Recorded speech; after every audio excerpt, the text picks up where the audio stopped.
감사합니다. 오늘 우리가 함께 나눌 말씀은 사도행전입니다. 사도행전 18장 18절로 28절까지의 말씀을 오늘 함께 보도록 하겠습니다. 사도행전 18장 18절로 28절까지 제가 가진 성경은 신약성경 220페이지입니다.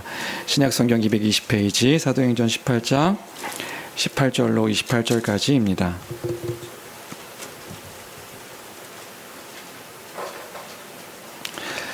다 찾으신 줄 알고 한 목소리로 함께 읽도록 하겠습니다.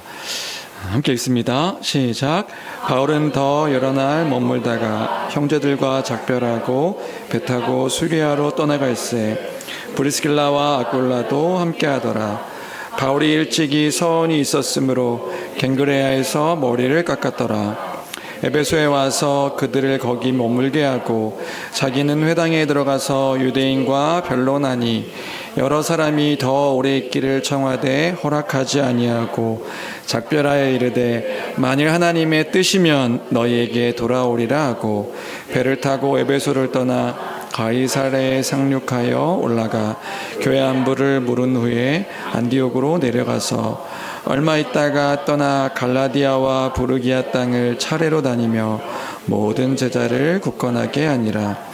알렉산드리아에서 난 아볼로라는 유대인이 에베소에 이르니 이 사람은 언변이 좋고 성경에 능통한 자라. 그가 일찍이 주의 도를 배워 열심으로 예수에 관한 것을 자세히 말하며 가르치나 요한의 세례만 알 따름이라. 그가 회당에서 담대히 말하기 시작하거늘 브리스길라와 아굴라가 듣고 데려다가 하나님의 도를 더 정확하게 풀어 이르더라. 아볼로가 아가야로 건너고자 하므로 형제들이 그를 격려하며 제자들에게 편지를 써 영접하라 하였더니 그가 감에 은혜로 말미암아 믿은 자들에게 많은 유익을 주니 이는 성경으로서 예수는 그리스도라고 증언하여 공중 앞에서 힘있게 유대인의 말을 이김이더라. 아멘, 아멘. 우리는 계속해서 사도행전을 통해 하나님의 은혜를 함께 나누고 있습니다. 바울은 고린도에서의 18개월의 사역을 이제 끝으로 2차 선교 여행을 마무리했습니다.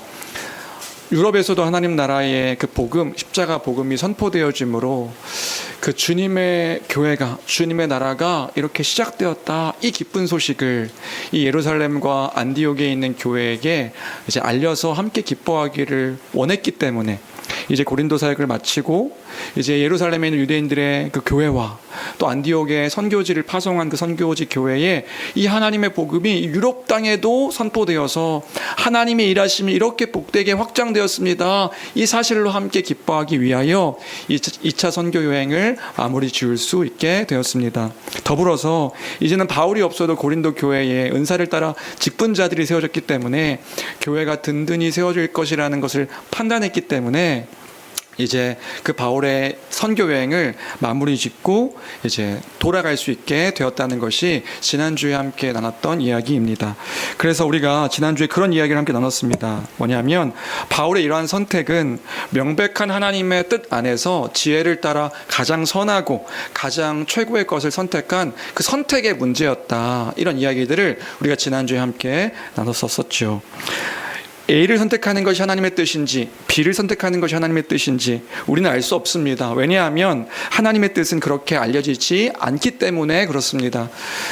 우리가 믿는 것은 뭐냐면요, A를 선택하든 B를 선택하든 그 모든 것이 하나님의 섭리 안에 있다는 것을 믿는 것, 그것이 우리의 믿음의 내용인 것이다. 이런 이야기를 지난주에 함께 나눴습니다. 그 선택의 때에 우리의 분명한 것이 있으니 A를 선택하든 B를 선택하든 그 선택의 때에 우리의 분명한 것이 있으니 명백하게 주신 하나님의 말씀, 곧 그 하나님의 뜻, 하나님의 말씀을 따라서 우리가 지혜를 따라 바르게 선택해야 한다는 것이 우리가 해야 하는 일이라는 것, 우리가 함께 생각하며 그 이야기들 지난주에 나눴죠. 그리고 그 다음은 하나님께 맡기고 하나님을 의지하는 것이 진짜 믿음의 모습인 것입니다. 그 다음은 하나님께 맡기는 것이다. 여러분, 이 믿음 안에 있을 때 우리의 영혼은 안전합니다. 그 안에서 평강을 누릴 수 있습니다. 왜 그럴까요? 왜냐하면 내가 선택한 것이 하나님의 뜻인가 전전긍긍하며 염려하지 않을 수 있기 때문에 그런 것이란 말이지요. 왜요? 모든 것이 그 크신 하나님의 일하심과 진정으로 하나님의 그 크신 구원의 뜻 안에 있음을 믿기 때문에 우리가 그 순간순간마다 전전긍긍하지 않을 수 있는 것입니다. 그런 경우를 많이 받고 돌아보면 저도 그런 태도를 많이 보였던 것 같아요. 뭐냐면 하나님의 뜻은 A였는데 내가 내 욕심으로 B를 선택해서 하나님의 뜻을 잘못 분별한 것은 아닐까? 이런 생각에 자책하기도 하고 불안해하기도 하는 그런 경험들을 했던 경우들도 많이 보고 저 역시도 그런 태도를 보였던 때가 많았던 것 같아요. 여전히 지금도 그런 고민을 하시는 분들도 계실 수도 있지요. 그런데 이제 와서 돌아보니까 이런 마음의 태도도 결국에는 자기 사랑, 자기 중심성, 자기가 생각하는 그런 태도였다는 것을 또한 한편으로는 생각하게 됩니다. 왜요? 하나님의 뜻을 그때에도 찾았다는 그 포장지를 이렇게 벗기고 나니까 뭘 보게 되냐 하면 실제로는 막 우리가 실망하는 거예요. 우리가 낙심하는 거예요. 왜요? 내가 기대한 대로 되지 않으니까. 내가 선택한 그 일들의 어떤 결과들을 봤는데 내 생각과 다른 사람들의 반응을 보이는 그런 사람들을 보니까 낙심하기도 하고 실망하기도 하고 때로는 분노하기도 하는 그런 경우가 우리에게 더 많더라는 겁니다. 그래서 뭔가 기대한 대로 잘 안 흘러갈 때 우리는 그런 생각을 하는 거죠. 이게 하나님의 뜻이 아니었나? 내가 하나님의 뜻을 잘못 분별한 건가? 그렇게 생각하면서 의심하기도 하고 깊은 침체의 늪으로 빠지는 분들도 많이 보았던 것 같습니다. 저도 그랬던 경험이 있었던 것 같고요. 잘 기억하십시오. 우리의 고민은 어느 것이 하나님의 뜻인가 순간순간마다 이것이 우리 고민이 아니라 어느 것이 하나님 말씀 앞에서 지혜로운 선택인가 하는 것이 우리의 순간순간의 그런 고민이 되어야 하는 것입니다. 우리가 고백하는 주기도문의 고백처럼 하나님의 뜻이 이 땅 가운데서 어떻게 이루어질 수 있는가, 하나님의 아름다우심과 그 선하심의 사랑을 전하도록 나를 부르셨는데 그 하나님의 아름다운 덕이 무엇인지를 알게 하셔서 그 알게 하신 것들을 선포하며 드러내기를 원하셔서 나를 부르셨는데 어떤 것들을 선택할 때에 내가 그 하나님의 그 크심을, 그 높고 위대하심을, 그분의 영광을 드러낼 수 있는가, 그 안에서 선택하는 것이 우리의 바른 모습이겠지요.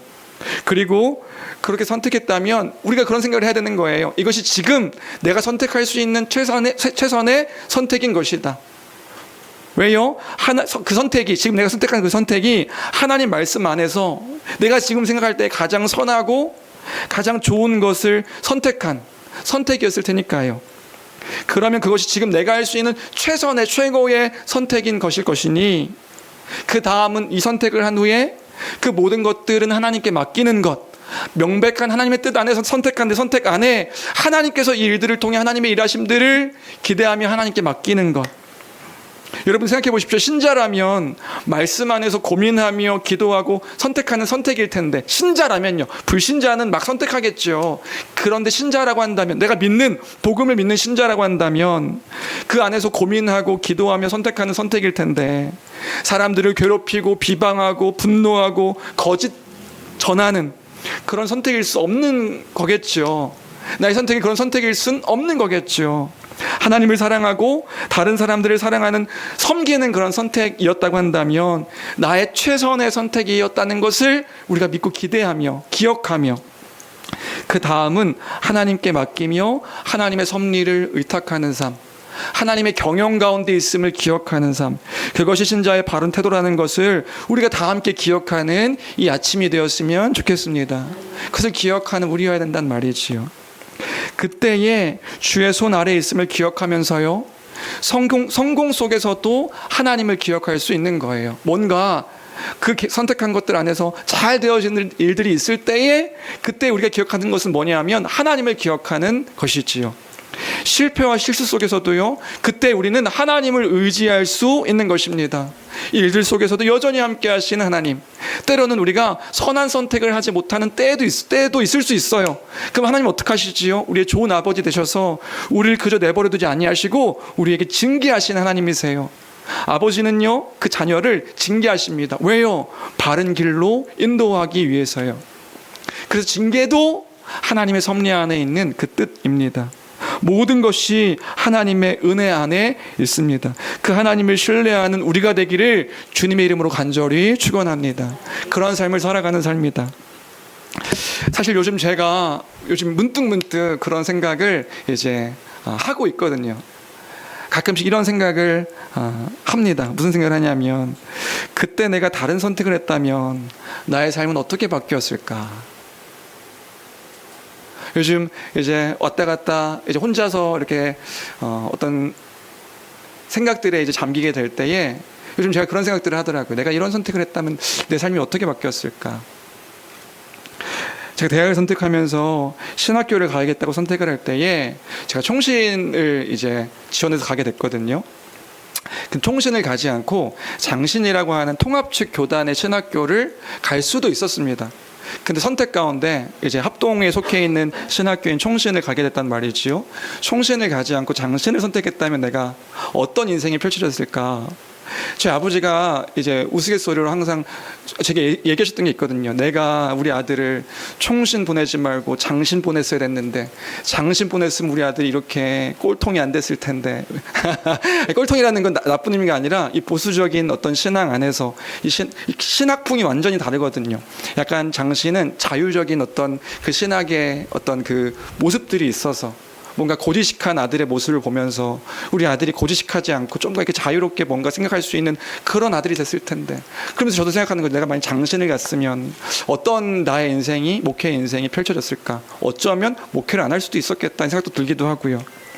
여러분은 저를 못 만나셨을 수도 있겠지요. 괜찮다, 그럴 수 있다. 당연히 괜찮아. 네, 괜찮아요. 그래서 그런 생각을 하게 되기도 하고요. 처음 사역지를 옮길 때 수많은 선택지 가운데 집에서 가장 멀었던 인천이라는 지역을 선택지로 이제 선택하게 되었습니다. 의왕에서도 안산에서도 콜링이 있었는데 그걸 다 이제 차차하고 이제 인천으로 선택했단 말이지요. 만약에 내가 인천을 선택하지 않고 정말 그 부름 가운데 다른 것들을 선택했다면 내가 어떻게 변해 있을까? 수원으로 사역지를 옮길 때도 유혹처럼 여러 큰 교회들의 콜링이 있었거든요. 제가 선택할 수 있는, 나이가 이제 점점 들어가면서 선택지가 좁아지는데 그 여러 선택 가운데 감사하게도 여러 교회에서 콜링이 있었는데 그때 그 선택을 했더라면 나 인생은 바뀌었을 수도 있었겠다. 심지어 수원으로 올 때에도 수원의 목사님과 면담하기 한 주 전에 동두천에 있는 어떤 한 교회의 설교 요청을 받아서 헌신 예배 설교를 한 적이 있었거든요. 근데 그때 설교를 하고 그때 한참 교회에 대해서 심각하게 고민을 하고 있던 시점이었어서 우울증 걸린 환자처럼 교회가 무엇인가, 내가 왜 복음을 왜 믿고 내가 왜 신앙생활을 해야 되는 건가, 막 이 목회자의 삶 가운데서도 이런 고민이 있을 때에 그 수원의 목사님과 교회에 대한 고민을 하면서 그냥 고민채 갔던 그 교회에서 목사님이 같이 사역하자라고 하는 그때의 그 말에 결정해가지고 제가 수원에 남게 된 거란 말이지요. 그런데 한 주 후에, 그러니까 한 주 전에 설교를 하고 그 주에 수원에 가서 목사님과 면담을 하고 그 다음 주에 그 동두천 교회에서 연락이 왔던 거예요. 어떤 연락이냐면 알고 봤더니 그 헌신예배 설교했던 그 설교가 사실은 그 교회의 후임 담임 목사를 초청하는 그 테스트 설교였던 거예요. 그래서 그 목사님이 연락 오시기를 동사 목사로 이제 나랑 함께 있다가 내가 은퇴하면 이제 담임으로 청빙되어지는, 그렇게 우리가 함께 교회를 해보자. 근데 너무 공교롭다. 한 주 전에 수원에서 사역하겠다고 결정을 한 거잖아요. 이미 약속을 했으니까 어떻게 번복할 수 있겠어요. 유혹처럼 다가왔지만 그럼에도 불구하고 약속한 것이 있었기 때문에 이것이 약속한 것이 하나님의 뜻이라는 생각으로 그러니까 그때의 저도 선택의 기로 속에서 기도하며 선택했었습니다.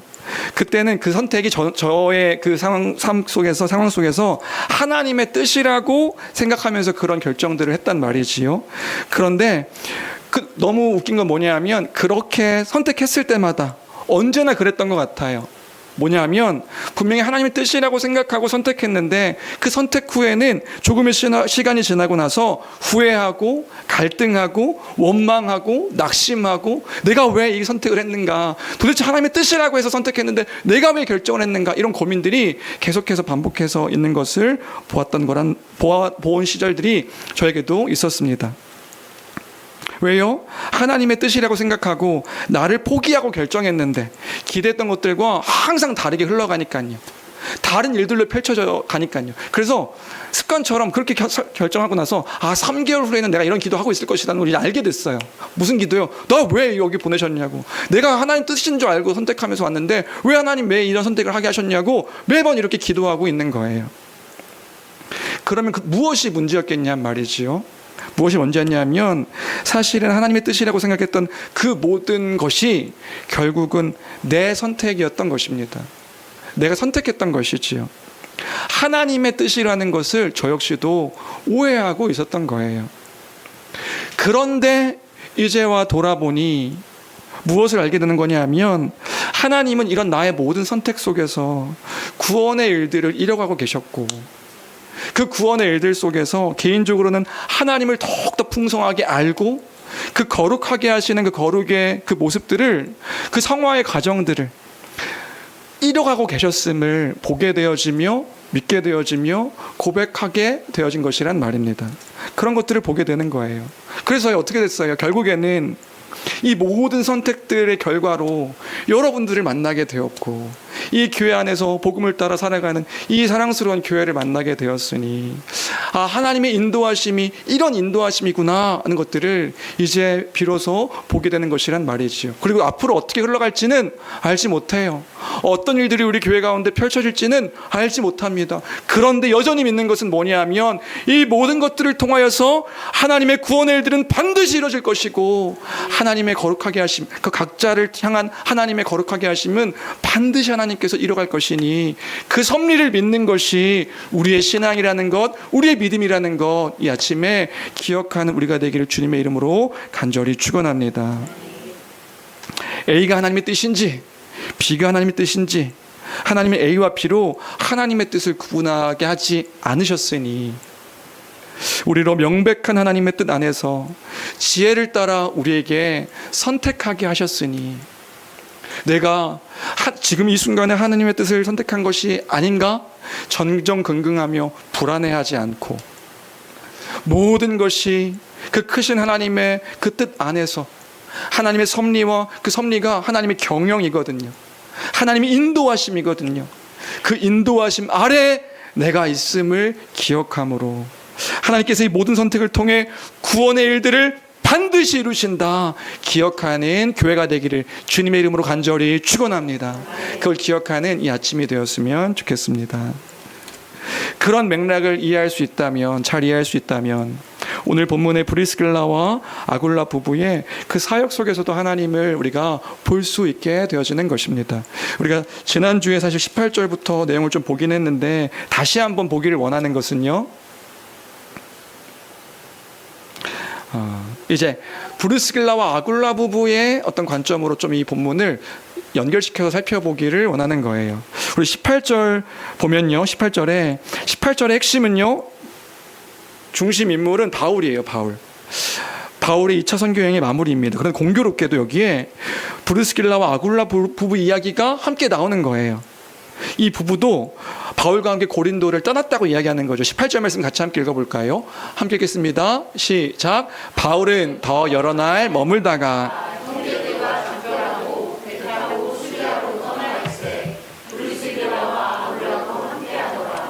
바울이 일찍이 서원이 있었으므로 브리스길라와 아굴라가 떠났다는 거죠. 왜 떠났을까요?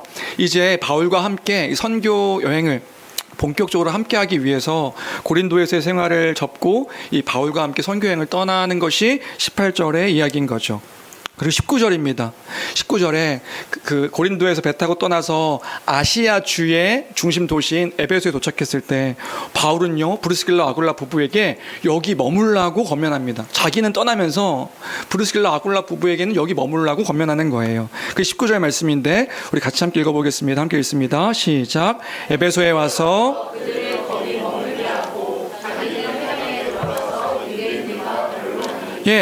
머물게 한다는 말은 뭐냐면요, 여기 터전을 잡고 살아가라 이렇게 얘기하는 거예요. 바울은 잠시 머무는 동안에 회당에 들어가서 그 유대인들과 변론하고 그 회당에 있는 사람들과 이제 변론하고 그 사람들이 더 머물러 달라고 이야기를 했지만 지금 자신의 때가 아니기 때문에 하나님의 뜻이면 다시 돌아오겠다 고 자기는 떠났는데 그게 20절 21절 말씀이지요. 에베소에는 누가 남게 됐냐 하면 이 두 부부만 남았다는 것을 우리가 이 19절을 통해서 알 수 있게 되는 것입니다. 그러면 이 부부는 에베소에 남아서 무엇을 했을까요? 무엇을 했을까? 성경 전체를 보건대 우리는 막 상상하기를 이들이 남아가지고 복음을 전하고 막 선교 이제 부푼 꿈을 가지고 막 회당에 들어가서 사람들에게 말씀을 전했을 거라고 상상하지만 사실은 성경 전체를 보건대 이 부부는 복음 전도자나 목회자나 그 교사로서의 은사가 있던 사람은 아니었던 것 같아요.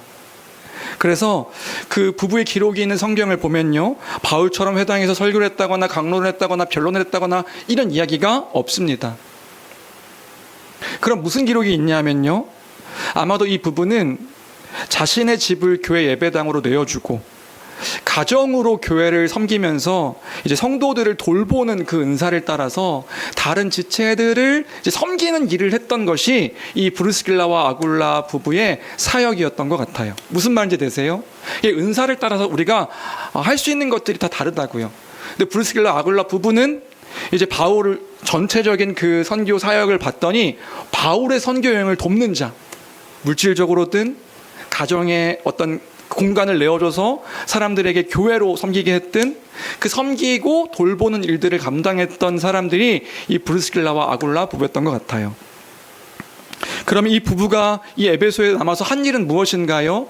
바울 사도가 돌아온다고 했으니, 하나님의 뜻이면 언제일지 알지 못하지만 돌아온다고 했으니 복음을 전할 때까지 교회를 섬길 수 있는 터를 마련하고 물질적으로든 공간적으로든 준비하는 일을 한 것이 이들의 주된 사역이라는 것을 우리가 이제 알 수 있는 것이지요.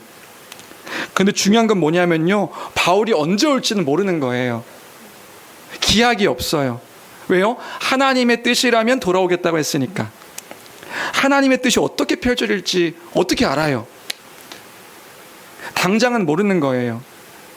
실제로 이제 사도행전 사실 19장을 보면 바울 사도가 에베소로 돌아오기는 합니다.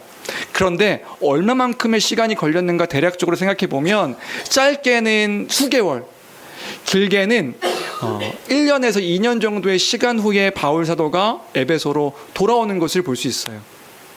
그러니까 긴 시간 동안에 이 브리스길라와 아굴라 부부는 에베소에 머물면서 그 터를 마련하며 기다렸던 것이란 말이지요. 그러면 이 브리스길라와 아굴라 부부는 기다리면서 무슨 생각을 했을까요? 선교 사역을 위해서 고린도에서의 생업을 다 포기하고 그 오랜 시간 동안 터전 마련했던 것들을 다 포기하고 바울과 함께 선교하겠노라 자기들이 짐을 싸서 떠나온 길인데 에베소에 도착했는데 자기들 부부만 남아있게 되었네요. 무슨 생각을 하면서 에베소에서 버티며 살아갔을까? 만약 여러분이 브리스길라와 아굴라 부부라고 한다면 어떠실 것 같으세요? 정일국 목사가 기약 없이 떠나버리는 거예요. 교회를? 내가 잠깐 갔다 올 테니까 언제인지 알지 못하지만 여러분들 이 율전동을 지켜주십시오 하고 만약에 떠난다고 한다면, 근데 두 부부만 남아있어요. 그러면 여러분들 어떤 생각으로 이 율전동을 지키실 거세요? 뭐 이런 생각이 있으실까요? 아싸, 목사님 안 계시니까 내가 한번 목사님보다 더 멋지게 교회를 일으켜보리라. 내가 전도하면서 목사님 전도 안 하시던데 내가 전도하면서 여기 있는 사람들 다 긁어 모아가지고 목사님 오셨을 때 보십시오, 제가 이렇게 부흥시켰습니다. 이런 마음으로 이 율전동을 지키실 것 같으세요? 목사가 있어도 안 그러시는데요. 아니란 말이지요. 한 달, 두 달, 1년, 2년 기약 없이 기다린다고 하면요, 지금이야 스마트폰도 있고 인터넷도 있어서 목사님 언제 오세요? 조금만 기다리십시오. 소통할 수도 있고요. 저 줌도 있어가지고 목사님 지금 얼굴 한번 봅시다. 안 되겠습니다. 줌으로 볼 수도 있지만 그때는 편지를 보내더라도 쉽지 않은 일이고요. 언제 오시는가? 언제까지 기다려야 되는가? 나는 무엇을 할 수 있는가? 고민하지 않겠느냐는 말이지요. 이 말씀을 묵상하는데 작년에 부산 선교여행 갔을 때 부산 선교 역사를 공부하면서 알게 됐던 하디 선교사에 대한 이야기가 떠올랐어요. 하디 선교사 여러분들 기억하실지 모르겠지만 제가 요약해가지고 보내드리긴 했었는데 그 한국에 왔던 선교사 중에 캐나다 토론토에서 의과대학을 졸업했던 하디 선교사라는 선교사가 있었습니다. 이제 캐나다에서 의사로 안락하게 살기에 충분했던 그 하디가 같은 대학교의 선배였던 제임스 게일이라고 하는 그 선교사의 한국 선교에 대한 간증을 듣고 은혜를 받아버린 거예요. 은혜를 받아서 나도 이 의료로 조선 땅에 가서 선교를 하겠노라. 그 선교사 선배의 그 길을 따라 이 조선 땅을 수개월 동안 배를 타고 와서 이제 밟게 되어진 것이지요. 1891년 4월경에 이제 조선에 도착해서 선배 선교 현장이었던 부산으로 부인과 함께 내려왔는데 바로 문제가 생겨버렸다고 합니다. 무슨 문제가 생겼냐면 선교비를 후원하기로 약속했던 그 선교 단체에서 도착한 지 한 달 만에 선교비를 보내주지 않고 끊어버리는 일이 발생하게 된 거예요. 선교비가 도착하지 않으니까 상상해 보세요. 아무 친인척도 없는 그 코 큰 서양인이 이 120년 전에 조선 땅에 와가지고 삶을 살아가려고 하는데 아무도 도와줄 수 있는 사람이 없는 거죠. 대화도 통하지 않고. 그럼 그 사람이 어떻게 살아가겠느냐 말이지요. 도움을 주는 사람이 하나도 없어서 가족들과 함께 굶어 죽을 신세가 되어버렸다고 합니다. 그래서 그가 한 일이 뭐냐면 부산에서 세관 통역관으로 일을 하고 의술이 있으니까 의사 일도 하면서 겨우겨우 생계를 유지하며 살게 됐다고 해요. 그런데 회고록을 보면 하디에게는 이 부산에서의 생활이 좌절과 고난의 장소였다고 이야기하는 거예요. 왜요? 자기가 온 목적이 있으니까요. 자기 일하러 여기 조선 땅에 온 게 아니란 말이지요. 안락하고 편안하게 살 수 있는데 이 예수 그리스도의 십자가 복음을 전하려고 이 조선 땅에 내가 나의 생업과 모든 것들을 포기하고 왔는데 지금 하고 있는 것이 무엇인가 봤더니 복음을 전하는 것이 아니라 자기의 생계를 유지하기 위하여 가족들을 돌보기 위해 일을 하고 있는 자기의 모습을 바라봤을 때 선교는커녕 가족을 부양하는 처지에만 있는 복음을 전하는 일에는 열심을 낼 수 없는 자신의 환경 때문에 이 부산에서의 사역을 고난과 좌절의 시간이라고 회고하는 하디 선교사의 그 글을 읽은 적이 있어요.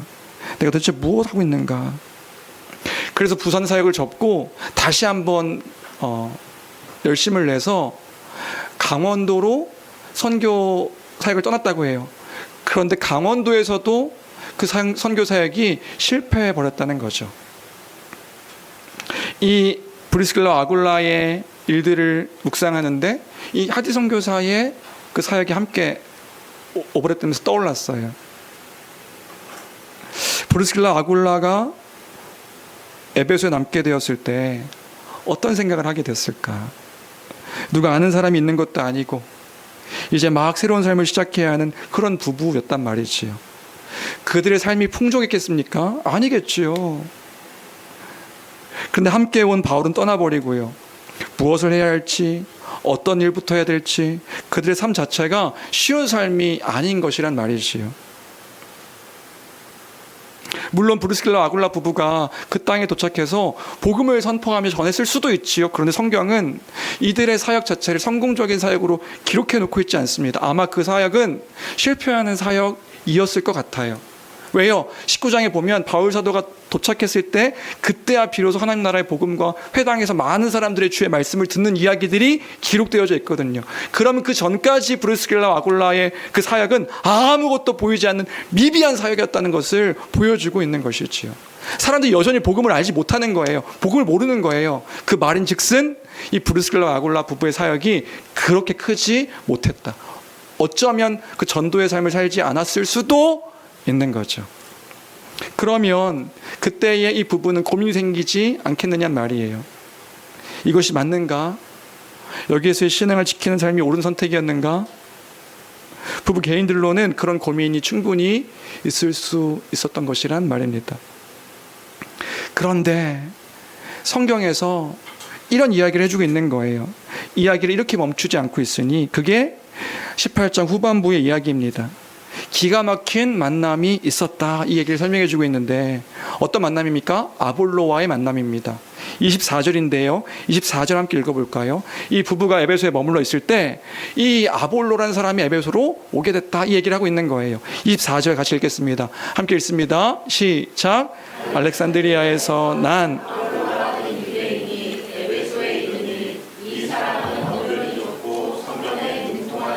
예, 알렉산드리아 어디냐면 지금의 이집트 북부 지방입니다. 거기서 태어난 헬라파 유대인인 아볼로라는 사람이 우연찮게 에베소로 방문하게 됐다.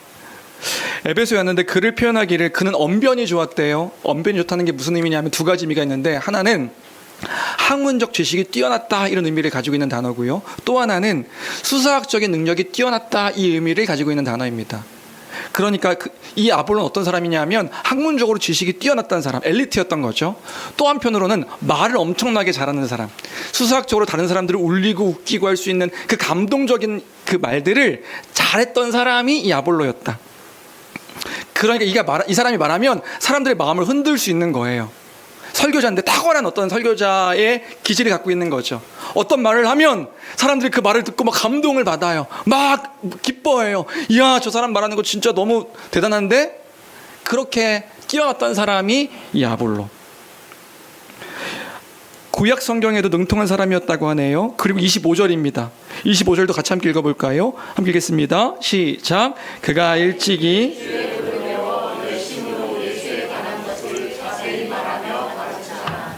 요한의 그가 어떤 경로인지 알 수 없지만 일찍부터 예수 그리스도를 알고 예수를 알고 배워서 이 구약의 약속의 성취가 되신 예수님을 이제 잘 주의 도를 배워가지고 열심으로 이 주를 전했던 사람이 아볼로였다 이렇게 얘기하고 있는 거예요.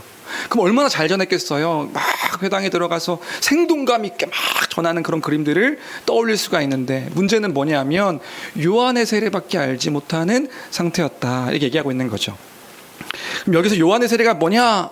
세례 요한의 세례를 의미하는 건데 이 세례 요한의 세례가 뭐냐? 시간 관계상 이건 다음 주에 19장에 세례 요한의 세례에 대한 이야기 한 번 더 나오거든요. 그래서 이건 다음 주에 원래는 준비했는데요. 이거 이렇게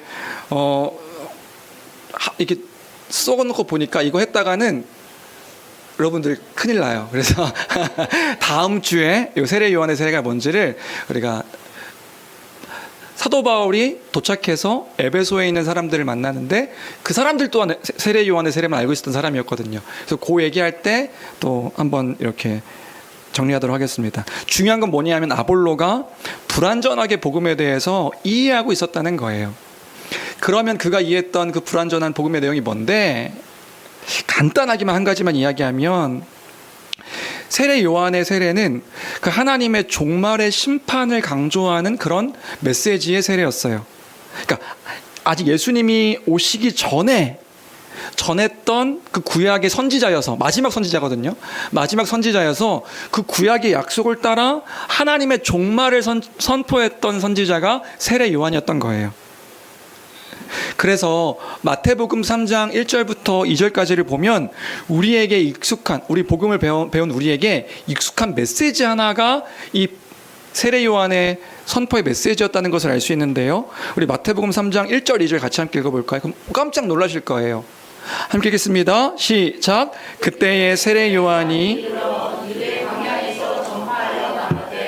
회개하라 천국이 가까이 왔느니라.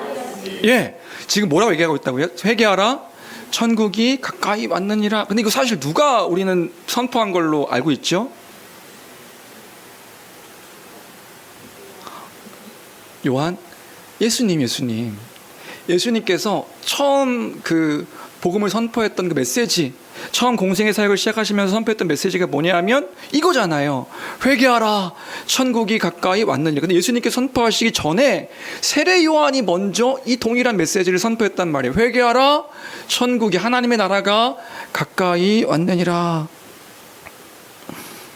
그런데 예수님께서 전한 이 천국에 대한 메시지와 세례 요한이 전한 천국의 메시지가 사실은 달랐던 것이란 말이에요. 짧게 얘기한다고 하고 다음 주 얘기한다고 길어지네요. 그죠? 근데 이것보다 더 긴 얘기가 있어서 그래요. 그래서 그럼 뭐가 다른데, 세례 요한의 메시지가 뭐가 다른데, 아직은 불완전하게 복음을 이해하고 있는 거예요. 예수님께서 성취하신 하나님의 나라의 관점을 모른 채 이 세례 요한은 구약 말씀을, 약속을 근거로 지금 세례 요한이 선포하고 있었다고요. 그럼 그 선포의 메시지는 뭔데? 종말의 심판에 대한 메시지인 거예요. 하나님 나라가 임하면, 구약이 약속하신 하나님 나라 약속이 있는데, 그 나라가 임하면 종말이 되어지고, 종말이 시작되어지고, 하나님의 그 심판이, 죄에 대한 하나님의 심판이 있을 것이니, 여러분들 하나님의 나라가 가까이 왔습니다. 회개하십시오. 이게 세례 요한의 메시지였다고요. 죄에 대해서 책망하고 회개를 촉구하고. 그래서 마태복음 3장 1절 2절 읽었죠. 7절부터 10절까지를 보면 얼마나 이 메시지가 강했는지를 볼 수 있어요. 막 뭐가 화가 많아요. 지금 세례 요한이요. 7절부터 10절까지 읽어볼까요? 우리 함께 읽겠습니다. 시작. 요한이 많은 바리새인들과 사두개인들이 세례 베푸는 대로 오는 것을 보고 이르되, 독사의 자식들아, 누가 너희를 가르쳐 임박한 진노를 피할. 이거 거의 욕이에요. 뭐라고요? 독사의 자식들아, 누가 이 임박한 진노를 너희가 피할 수 있느냐, 이 얘기하고 있는 거예요. 그래서 8절입니다. 8절 읽겠습니다. 시작. 그러므로 회개에 합당한 열매를 맺고 속으로 아브라함이 우리 조상이라고 생각하지. 너네 속으로 너 아브라함 조상이라고 생각하지도 마. 하나님이 진노하시니까. 하나님이 나라가 임하면 너희는 하나님의 심판을 받을 진노의 자녀들이다. 이 얘기가 독사의 자식들아, 이렇게 하는 거예요. 무섭죠? 안 무서워요? 아볼로는 무섭게 얘기했을 거란 말이에요. 계속 읽어볼까요?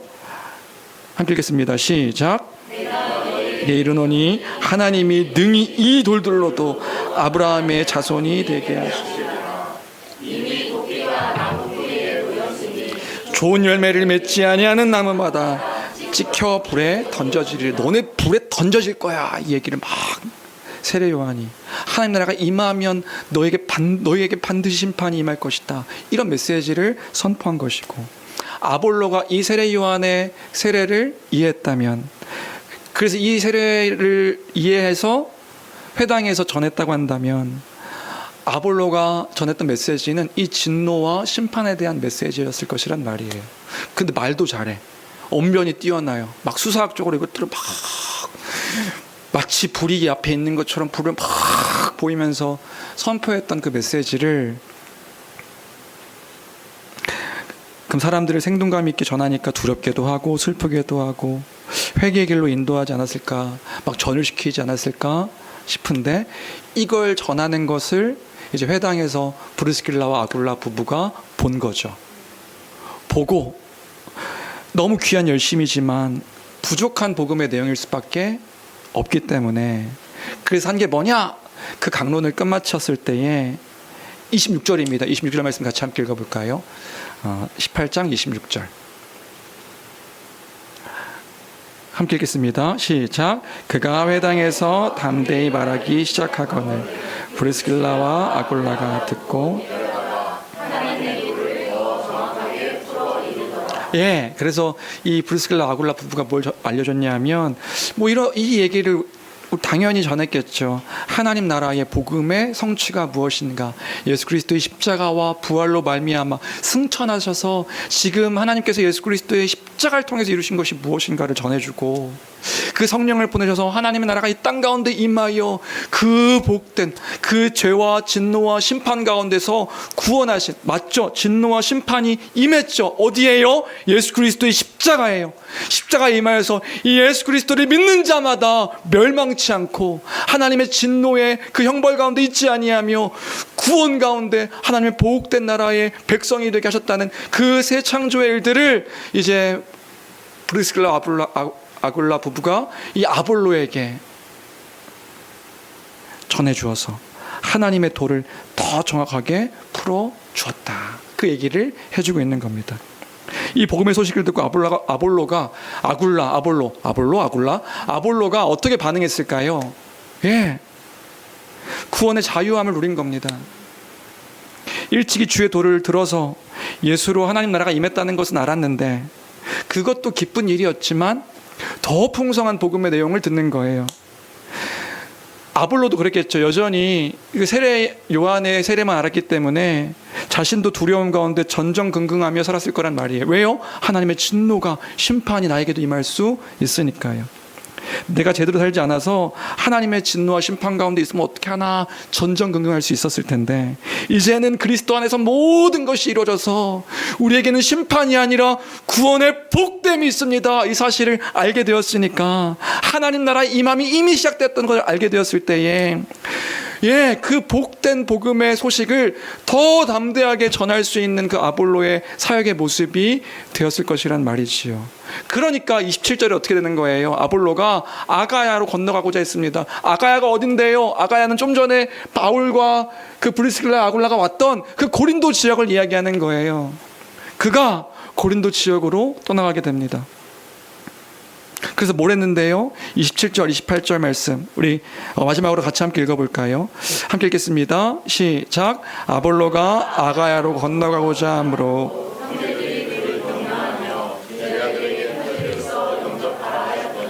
그가 감에 은혜로 말미암아 믿은 자들에게 많은 유익을 주니 이는 성경으로서 예수는 그리스도라고 증언하여 공중 앞에서 힘있게 유대인의 말을 이김이러라.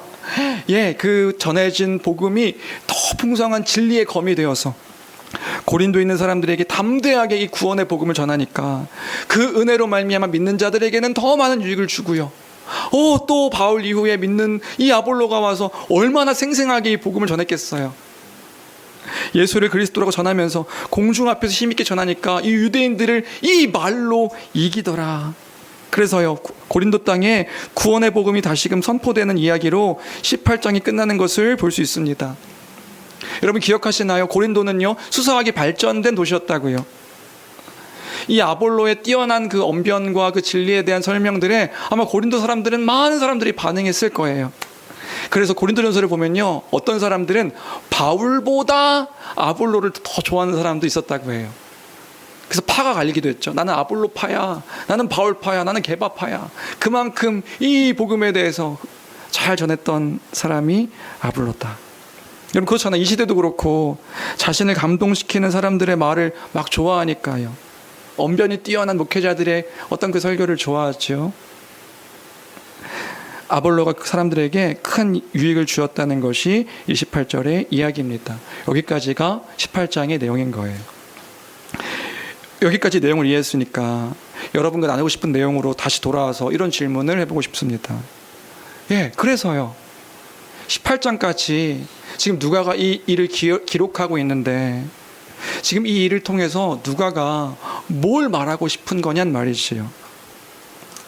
그걸 생각해 봤으면 좋겠어요. 이 얘기를 지금 하려고 하는 거잖아요.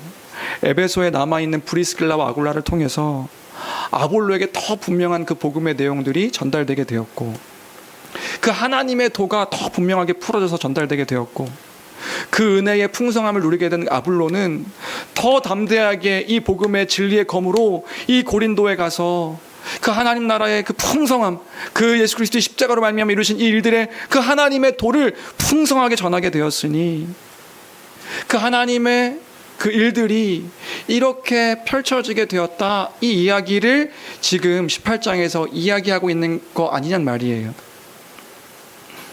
그럼 누구를 통해서 일들이 이루어진 거죠? 브리스길라와 아굴라를 통해서요.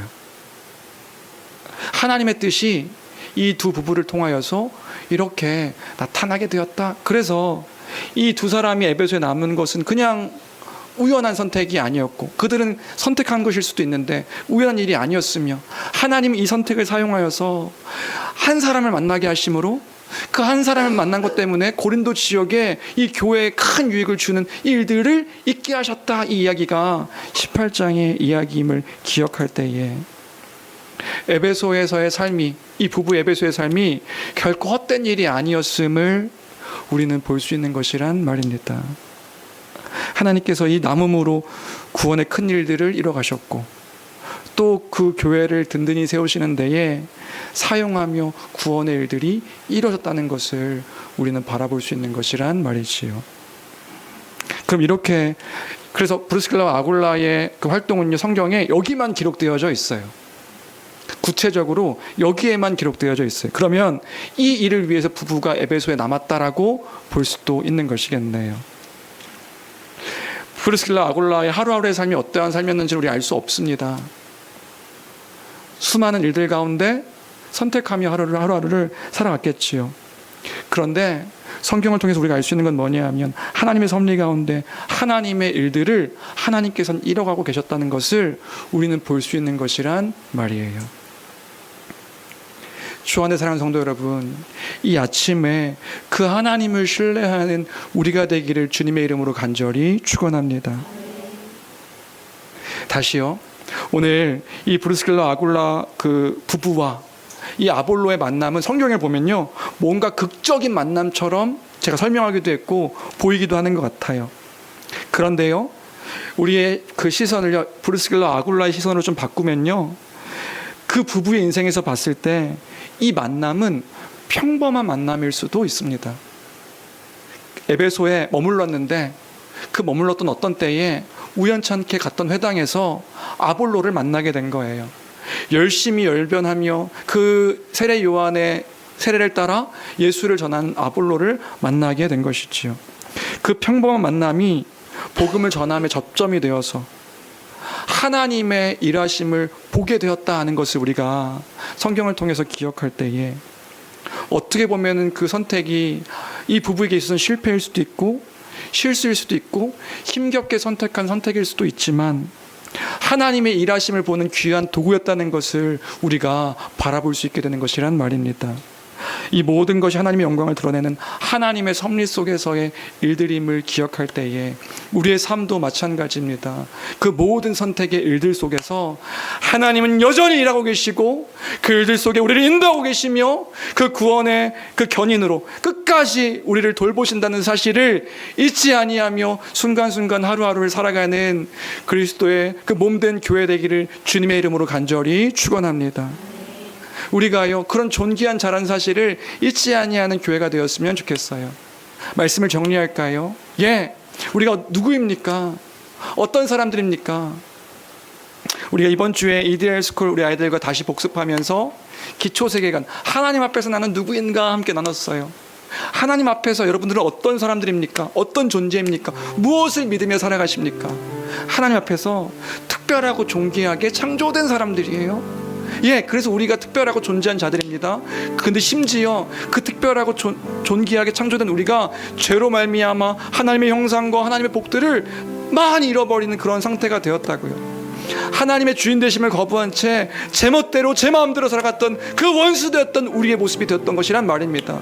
그런데 하나님은 그런 우리를 그저 내버려두지 아니하시고 특별하고 존귀할 뿐만 아니라 당신의 사랑하는 아들 예수 그리스도를 우리를 위하여 대신 십자가에 못 박혀 죽이심으로 말미암아 그 사랑하는 그 아들의 자리로 우리를 부르셔서 그 자녀의 권세를 갖게 하는 그 존귀한 자로 우리를 삼아주셨으니 우리가 어떠한 자인지 날마다 잊지 않는 삶이 되어야 된단 말이지요. 날마다 하루의 일상 속에서 내가 누구인가, 내가 어떤 자인가, 내 기대와 내 생각과 사람들의 어떤 시선들이 중요한 것이 아니라 내 자체가 하나님 앞에서 존귀한 자라는 사실을 잊지 아니하며 살아가는 우리인데, 그런 것을 머무는 것이 아니라 하나님 우리를 그저 내버려두지 아니하시고 자녀임을 알게 하셔서 알게 하시는 것만으로 내버려두시는 것이 아니라 하나님 우리의 삶 가운데 개입하셔서 날마다의 삶 가운데 인도하시고 돌보시고 섭리 가운데 이끄시는 하나님이심을 우리가 말씀을 통하여서 알게 되어지고 또 기억하게 될 수 있을 때에 주 안에 사랑하는 성도 여러분, 한날의 그 하루가 그저 흘러가는 하루의 모습인 것 같지만 그렇지 않습니다.